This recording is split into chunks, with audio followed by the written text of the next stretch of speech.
Ku vyerekeye gukinga no gutabara mu gihe c'ibiza n'isibe harakozwe ibi bikurikira: harateguwe umugambi wo gukinga ibiza ku rwego rw'intara mu ntara ya Kayanza. Harateguwe imigambi 9 yo gukinga ibiza n'isibe ku rwego rwa komine mu makomine ya Ndava, Kayokwe, Gisozi, Bisoro, Muruta, Kabarore, Rusaka, Nyabihanga hamwe na Kiganda. Haratanzwe inyigisho ku bijanye n'ubuhinga bw'ibigize isi ku bakozi bakuru 30 hamwe na 12 bavuye mu bisata bijejwe gukinga impanuka, abakozi ba Ijebu, abakozi ba Izabu, abo mu bushikiranganje bw'indero, abo mu ishirahamwe Oyeme n'abo mu kigo Setike.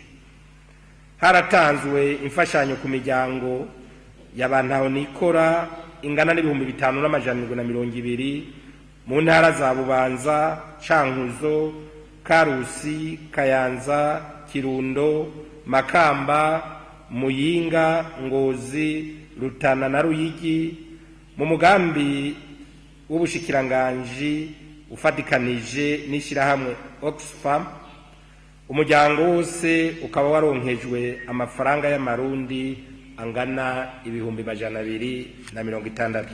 Inama y'akazi yerekeye gukinga no gutabara mu gihe c'ibiza n'isibe mu ntumbero yo guhangana n'ihindagurika ry'ibihe yaratunganijwe i Bujumbura.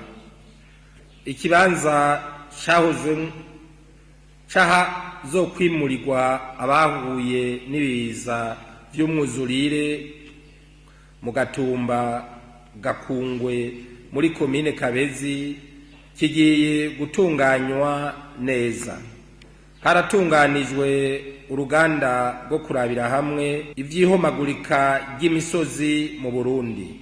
Harakozwe integuro y'ibizokorwa mu mwaka w'ibihumbi 2022 ushira umwaka w'ibihumbi 2025 mu ntumbero yo gushira mu ngiro umugambi w'igihugu wo kugabanya amangenge y'ibiza n'isibe mu gihugu kuva mu mwaka w'ibihumbi 2018 gushika mu mwaka w'ibihumbi 2025.